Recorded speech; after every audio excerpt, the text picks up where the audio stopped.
अस्सलाम वालेकुम। उम्मीद करती हूँ कि आप सब खैर व आफ़ियत से होंगे और लर्न मैथ्स विद मोमना में आप सबका खुशामदीद।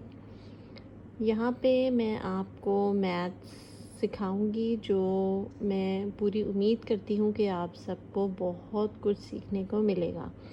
ठीक है, मैं आप लोगों को सिखाऊंगी क्लास 9th का साइंस ग्रुप का maths.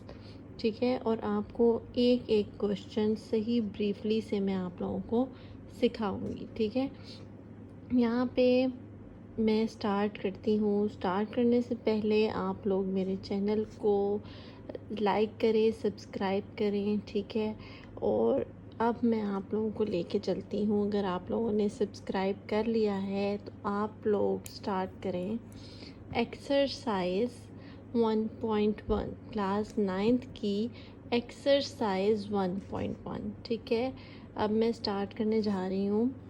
Find the order of the following matrices. ठीक है, चैप्टर का नाम क्या है? Matrices and determinants. इसमें हम मैट्रिसेस के बारे में पढ़ेंगे और डिटर्मिनेंट्स के बारे में पढ़ेंगे। ठीक है, अब यहाँ पे हम स्टार्ट करते हैं question number 1। Find the order of the following matrices. हमने मैट्रिसेस के ऑर्डर को फाइंड आउट करना है। ठीक है, अब ऑर्डर बहुत से बच्चों को ये नहीं मालूम कि ऑर्डर कहते किसको हैं। ऑर्डर क्या होता है? ऑर्डर का मतलब होता है कि हमने बताना है ये मैट्रिसेस दी हुई है एक आपको ए सेट। ठीक है, हमने बताना है कि इसमें इसका ऑर्डर क्या है। ऑर्डर का मतलब होता है कि इसमें कितनी रोज़ और कितने कॉलम्स हैं। ठीक है, ये हमारे पास होती हैं रोज़, ये 1 रो, ये 2 रो। ठीक, और ये हमारे पास होते हैं कॉलम्स, 1 कॉलम 2 कॉलम। ठीक है, इस तरह में आप जो है वो इसकी रोज़ चेक करेंगे 1 और 2, ये रोज़ हैं। ठीक है, और ये कॉलम्स हैं। ठीक, वर्टिकली क्या है हमारे पास? रोज़ हैं, और हॉरिजॉन्टली क्या है हमारे पास? कॉलम्स हैं। यहाँ पे आप लिख भी सकते हैं कि ये कॉलम्स हैं। ये जस्ट मैंने आप लोगों को समझाने के लिए बताया।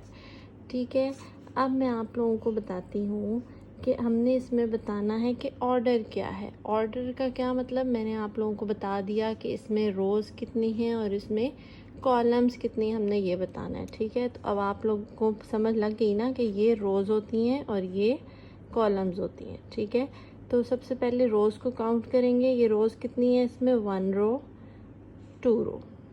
ठीक, और कॉलम्स कितने हैं इसमें? 1 कॉलम 2 कॉलम। ठीक, मतलब 2 रोज़ हैं और 2 कॉलम्स हैं। तो इसको हम लिखेंगे कैसे? पहले आप लोगों ने रोज़ की तादाद लिखनी है। कितनी रोज़ हैं?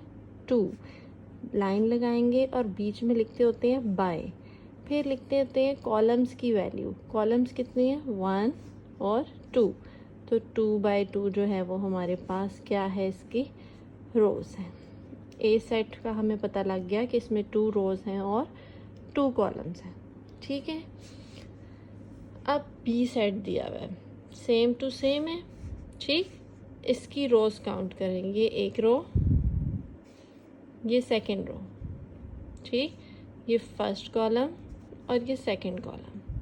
अच्छा, हर क्वेश्चंस में आप लोगों को ये लाइंस लगाने की ज़रूरत नहीं पड़ेगी, ये मैं आप लोगों को वैसे ही समझाने के लिए बता रही हूँ। ठीक है, इसमें भी कितनी रोज़ है? 2 रोज़ और 2 कॉलम्स। तो यहाँ लिख लेते हैं 2/2। पहले मैंने लिखी रोज़ की तादाद, फिर मैंने लिखी कॉलम्स की तादाद। ठीक है, बी सेट दिया हुआ है तो बी सेट साथ मेंशन करेंगे। अब बारी आती है सी सेट की। C is equal to 2 4। अब इसमें आप लोगों ने बताना है कि कितनी रोज़ हैं और कितने कॉलम्स हैं। चेक करें पहले रोज़ को, तो ये हमारे पास एक रो होगी। ठीक है, और दूसरी रो नहीं है। ठीक है, इसका मतलब 1 रो, यहाँ पे पहले रो लिखते होते हैं तो 1 आ जाएगा बाय। कॉलम्स कितने हैं ये देखें, ये 1 कॉलम, ये 2 कॉलम। ठीक है, चाहे नीचे कोई वैल्यू नहीं है लेकिन ऊपर तो है ना, इसलिए 1 और 2 कॉलम। तो यहाँ कॉलम में आ जाएगा 2, 1/2। समझ आ गई है बच्चों आप सबको? उम्मीद करती हूँ आपको मेरा समझाना समझ आ रही होगी। ठीक है, अब डी की बारी है। डी में देखें कितनी रोज़ हैं और कितने कॉलम्स हैं। ये देखें, यहाँ से स्टार्ट करते हैं रोज़ को गिनना। 1 2 3। कितनी रोज़ हैं? 3 रोज़। तो 3 बाय कॉलम्स कितने हैं इसमें बच्चों? ये यहाँ से एक लाइन आ रही है ना, ठीक है, दूसरी तो कोई लाइन सीधी नहीं आ रही, तो इसका मतलब इसमें कितने कॉलम है? 1, जस्ट 1 कॉलम। तो यहाँ आ जाएगा 3/1। ठीक, तो आप लोग पहले ई करने से पहले आप लोग खुद अपनी कॉपीज़ पे कहें और फिर बाद में आपने ये वीडियो देखनी है, ताकि आप लोगों को पता चले कि आप लोगों को समझ आ भी रही है कि नहीं आ रही। ठीक है, मैं आप लोगों को समझाती हूँ, लेकिन आपने अभी देखना नहीं है, आपने पहले खुद सॉल्व करना है और बाद में मेरी वीडियो को देखना है, ये वाला। ठीक है, ई में हम क्या करेंगे? सबसे पहले रोज़ को काउंट करें। कितनी रोज़ है? 1 2 3। कितनी रोज़ हो गई? 1 2 3। तो ये आ गया 3 बाय कॉलम्स कितने हैं? 1 और 2। तो ये आ गया 2, 3/2। ठीक, F is equal to 2। F is equal to, इसमें रोज़ कितनी है? Just 1 row. ठीक, और कॉलम्स कितने हैं? Just 1 column. तो इसे लिखेंगे 1/1। समझ आ रही है? उम्मीद करती हूँ आप सबको समझ आ रही होगी बहुत अच्छे से। ठीक है, अब इसमें देखिएगा कि कितनी रोज़ हैं। ऐसे नहीं गिनना 1 2 3, ठीक है, आपको मैंने बताया ऐसे गिनना है पूरी लाइन। 1 2 3। कितनी रोज़ बन गई? 1 2 3। 3 रोज़।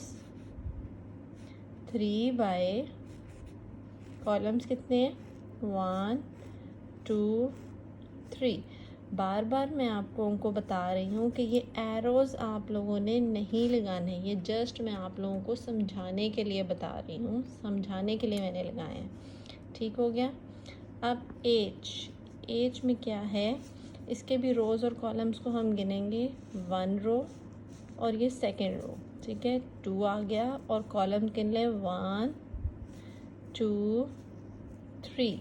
तो कॉलम्स कितने हो गए? 2/3 कॉलम्स हैं इसमें। ठीक है, ये था बच्चों हमारे पास find the order of the following matrix. Statement को आप लोग लाजमी पढ़ा करें ताकि आप लोगों को समझने में कोई प्रॉब्लम ना हो। ठीक है, ऑर्डर में आप लोगों ने करना है। कोई भी आप लोगों से पूछ ले तो आप लोगों को पता होना चाहिए कि ऑर्डर होता क्या है। ऑर्डर का मतलब होता है कि हमने बताना है कि इस मैट्रिसेस में कितनी रोज़ और कितने कॉलम्स हैं। ठीक है, और बच्चों याद रखना है कि सबसे पहले हमने रोज़ की तादाद को गिन के सबसे पहले लिखना है। इस